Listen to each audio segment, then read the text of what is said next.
Hey, everybody. When I interviewed Angela Danker last week, she said something that rang really true to me. I don't remember her exact words, but she talked about how so many conservative pastors seem to just bake their support for Trump or the Republicans or the MAGA movement into their messages. And when they do that, it's not considered political because that's just sort of the assumption of people who go to their churches.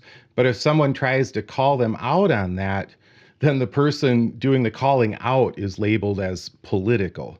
And I said to her, yeah, that's my life right now. So I just want to talk about one example of how that works. And I hope it helps us all to be a little bit more willing to call out the sort of hypocrisy that happens in those situations when we see it. I read an article in the Christian Post, about Robert Jeffress, the pastor of First Baptist Church in Dallas a couple days ago. And the article kind of turned my stomach. Like, usually if you hear someone say that about a pastor, it means that the pastor was involved in some kind of scandal. That's what the article's about. But that's not the case here. It's actually the opposite. I think Robert Jeffress is a living scandal. I find his entire ministry scandalous. And what turned my stomach about the article is the way that it treated him like he's some sort of paragon of pastoral leadership. What turned my stomach was the sheer banality of the article, propping this guy up and talking about his most recent book and never challenging him on his, what I would say is scandalous support of Donald Trump in Jesus' name. He's one of the most powerful of Trump's evangelical supporters. And the article mentions his support for Trump almost in passing and as a good thing, buried in an article that treats Jeffress like he's some kind of wise voice that people ought to listen to. And this is why I think it's so hard to communicate with Christians about Donald Trump.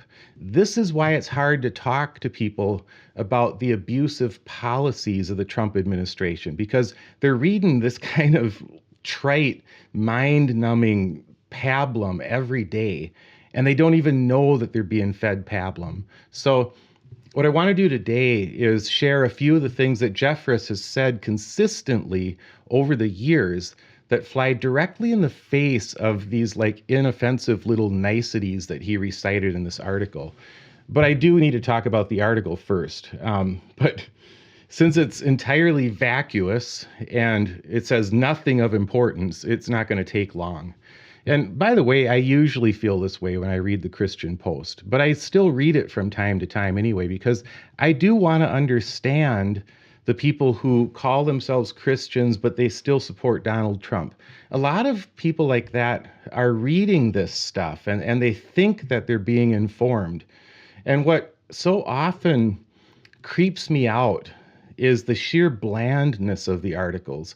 It's a blandness that masks this dangerously unchristian assumption that so many of the articles are based on, this assumption of equating power with the kingdom of God and trying to bring that in through political force. So we have to talk about this sort of thing, the way that people like Robert Jeffress get normalized in the media, especially the right-wing Christian media.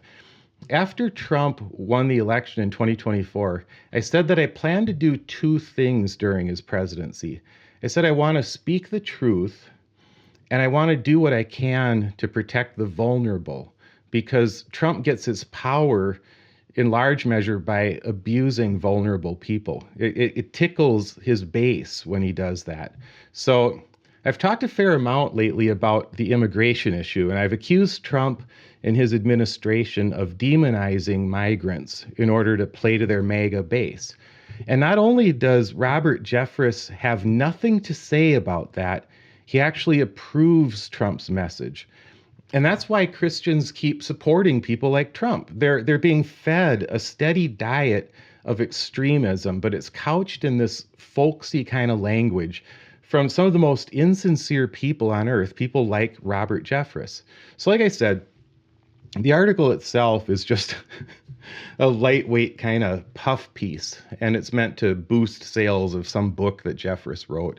about the end times. And it's meant to pump up some radio program that he's got. So the reporter interviewed him at the National Religious Broadcasters Convention, where I guess he got some kind of award this year. And I really hope you hear the dismissiveness in my voice as I say these things. So he says a lot of the things in the article that a normal pastor would say, and they sound just fine, I suppose, coming from a pastor who shares like his eschatology, his theology of the end times.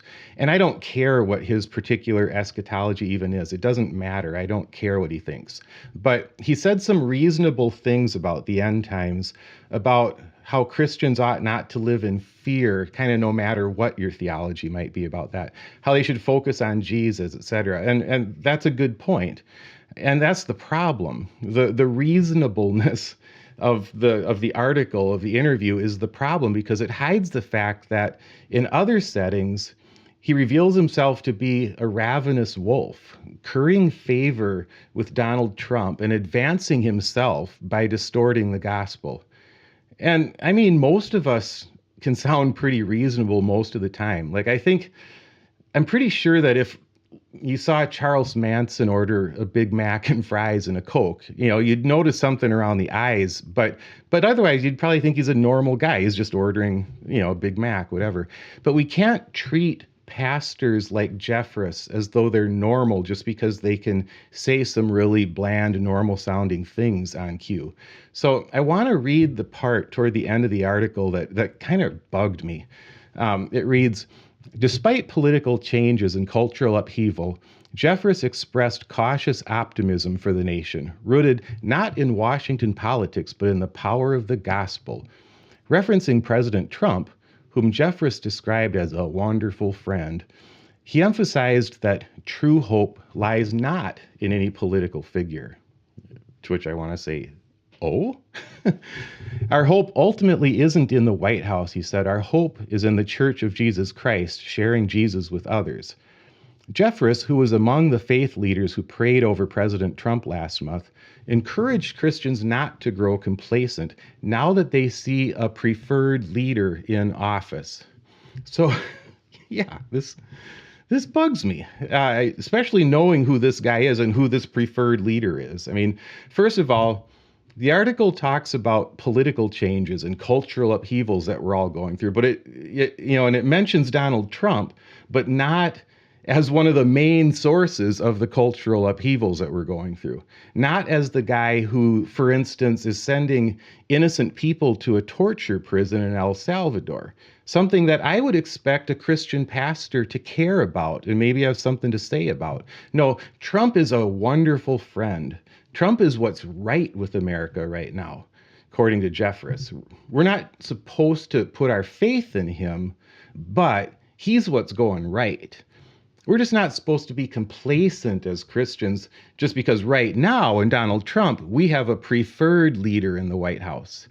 So this is what I'm talking about. I mean, Donald Trump is just assumed by the Christian Post and by Robert Jeffress in this article to be the preferred leader of Christians in America. And those assumptive statements all through Christian media go a long way toward answering this question that we're always asking: why do so many conservative Christians continue to support an abusive reprobate like Donald Trump? It's because this is the muck that they're swimming in every day. It's no wonder that they think someone like me is off my rocker when I criticize Trump. But Jeffress is being entirely insincere when he says that we're not supposed to put our faith in any politician. He means that on a narrow theological level, of course, but he cares a lot about who the president is. He cares enough that he's sacrificed his own integrity for years to ensure that Trump sits in the Oval Office.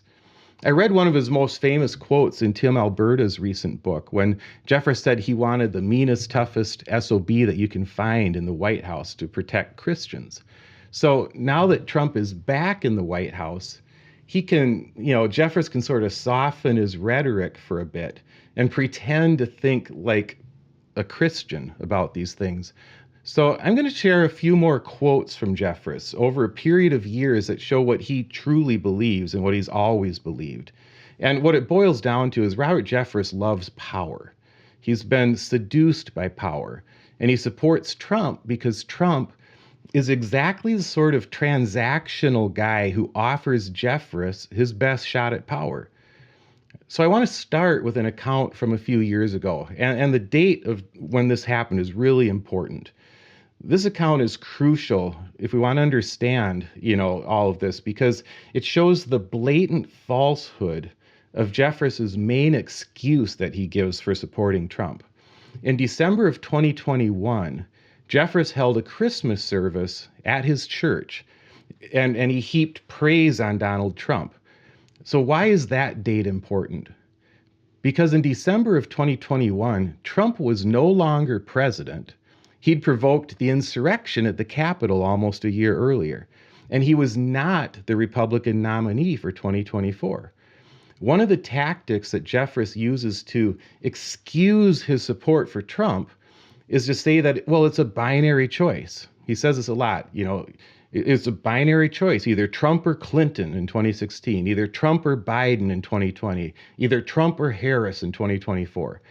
But he's just being deceptive when he says that. In December 2021, when Trump wasn't a nominee for anything, and when he'd been thoroughly disgraced, Jeffress used his own clout at his large church to prop Trump up and to give him a leg up in becoming the nominee in 2024.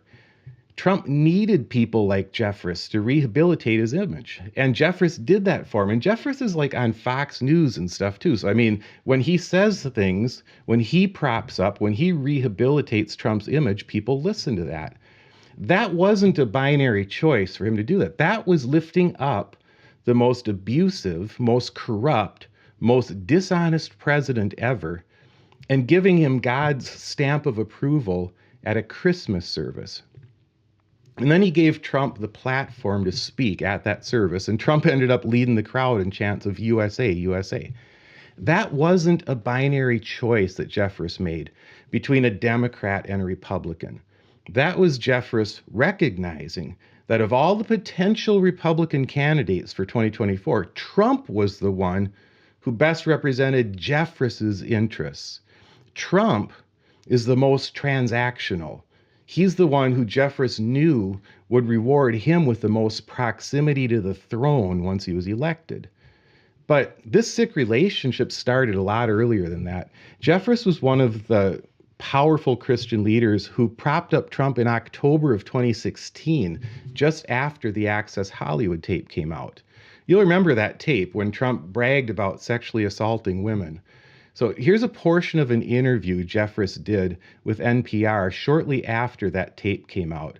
Jeffress said in this interview that Trump had redeemed himself politically by a strong debate performance after the tape came out, and the interviewer pressed him on it. Can I ask you, though, about the substance of the argument about his conduct? There are those who do believe that his personal conduct is disqualifying. Yes, and understand much has come to light and many allegations have been made. But what I would say is this. In 1980, evangelicals overwhelmingly elected a candidate who was a known womanizer when he was in Hollywood. He would be the first divorced president in U.S. history. His name was Ronald Reagan. And when evangelicals voted for Reagan, they weren't endorsing womanizing. They weren't endorsing divorce. They were endorsing Reagan's policies. And I think that's why Donald Trump continues to enjoy evangelical support. They're not endorsing necessarily his lifestyle. What they're saying is this is a binary choice between one candidate, Donald Trump, who is pro-life, pro-religious liberty, pro-conservative justices to the Supreme Court, and another candidate, Hillary Clinton, who has an opposite view on all of those issues. What I was wondering, though, is that we see that many people have a lot of anxiety about this election. Do people come to you with those concerns? And if so, what do you say to them?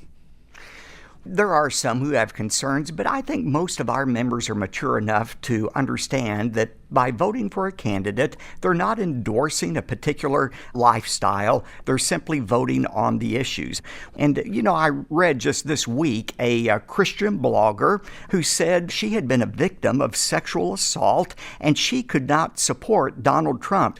And I can understand that. Can I just stop you, Pastor? That. Forgive me for interrupting. Yes. Can I just stop you? The issue here is not just words. The issue here is that Donald Trump, if he is to be believed, is saying that he imposed himself on people who did not wish him to do so. That's the issue. It's not just that he said these things, but that the allegation is he did these things, that he did put his hands on people. And the key word there is the allegation is. I think everybody has to come to their conclusion. But the point, if you'll let me finish, that I was going to make is what you have to do then is decide, if you decide that what he said is true and that he's actually done those things, then you have to make a choice.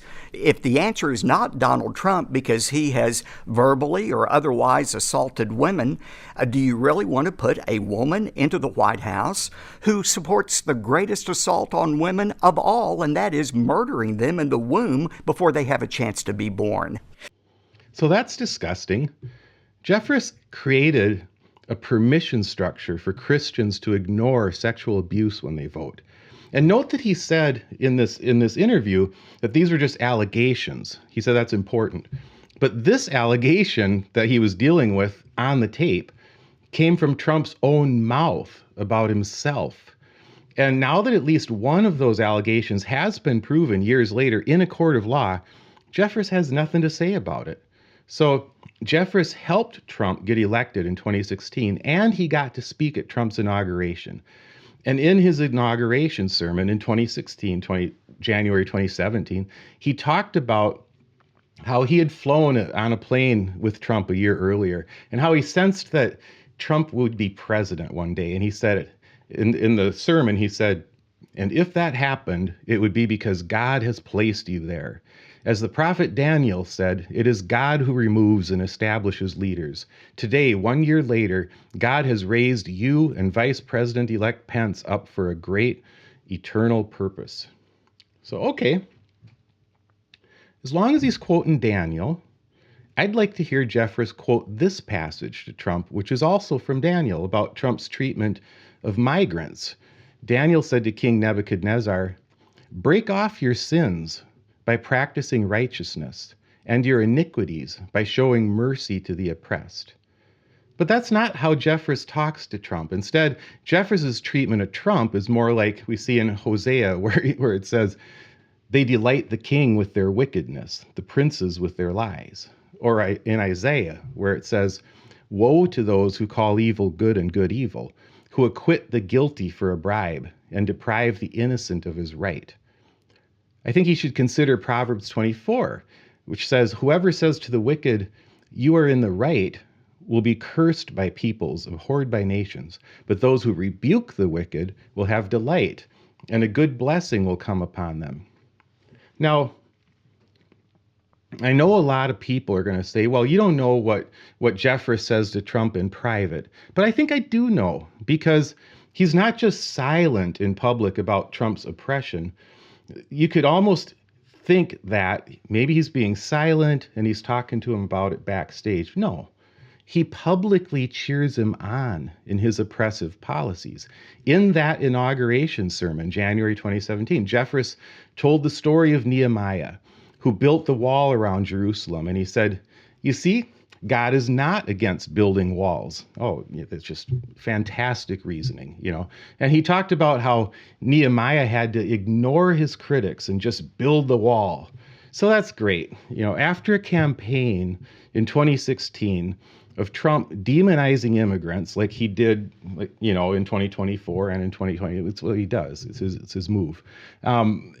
And then he used the slogan, "Build the wall," as a way of doing that. Jeffress had nothing but praise for the message. And in fact, he gave Trump cover not to listen to his critics. Nehemiah ignored his critics, and you need to do that too. I mean, wonderful advice from a pastor. But it's not just that Jeffress has propped up Donald Trump. He's also attacked any Christians who oppose Trump. So he definitely meant someone like me when he said before the 2020 election, the only evangelicals who are going to vote for Joe Biden are those who have sold their soul to the devil and accepted the Democrats' barbaric position on abortion. And he gave cover to evangelicals to ignore Trump's oppression when he said this. We know there's a whole group of evangelicals that didn't tell pollsters they were going to vote for Trump in 2016. They didn't want to be badgered or bullied. That's even more so this time. People are being told that if they support President Trump, they're a racist. Nobody wants to be called that, so they're not going to admit they're voting for President Trump on November 3rd. The pastor predicted that on Election Day, there's going to be a tsunami-sized surprise of voters turning out to support our great President Donald Trump. I always point this out, Mr. Jeffress. There's a difference between not wanting to be called a racist and not wanting to be a racist. But I digress. So Trump lost in 2020. But like I said, Jeffress helped resurrect Trump's image with evangelicals, and he pushed hard for him again in the 2024 election. According to the Religious News Service, in an article about the 2024 election, among the crowd in Florida on election night Tuesday, November 5th, was longtime Trump supporter Robert Jeffress, the pastor of First Baptist Church in Dallas, who preached a sermon to the businessman on the morning of Trump's 2017 inauguration. Jeffress described the atmosphere at Trump's victory party as electric and suggested the vibe was similar to when he returned to his church last Sunday. Our people were elated for the most part over the election results, Jeffress said. I mean, I'm not surprised given his preaching, but from a recent Houston Chronicle article, it says this: Dallas pastor Robert Jeffress says Trump represents another chance, the last chance for America.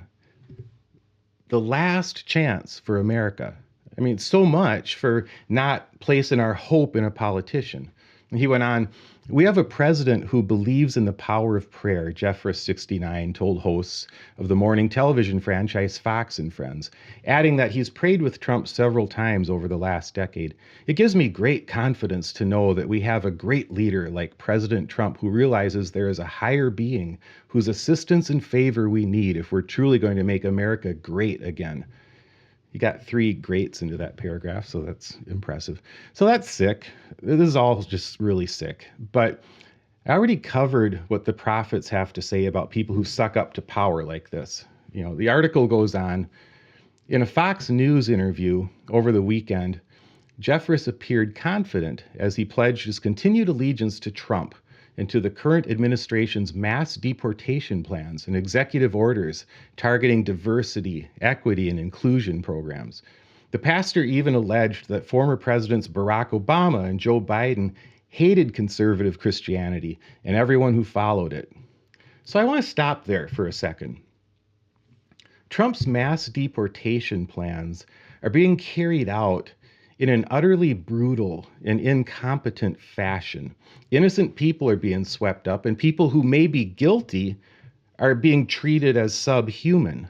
And Christians ought to have a lot to say about that, about both of those things. But Jeffress is right on board with all of it. And his comment about DEI says so much. So I'll just say, Mr. Jeffress, if you don't want people to call you a racist, maybe you shouldn't act like a racist in the currently acceptable manner.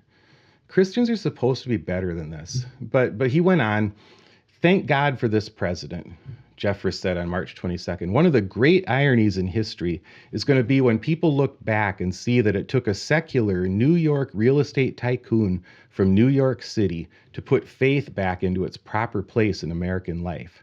Speaking to a Fox News anchor, Jeffress hit on a popular GOP talking point, describing his gratitude towards Trump for having the courage to push back against these leftist judges who are trying to destroy our country by not allowing the president to perform his God-given and constitutional mandate to protect citizens.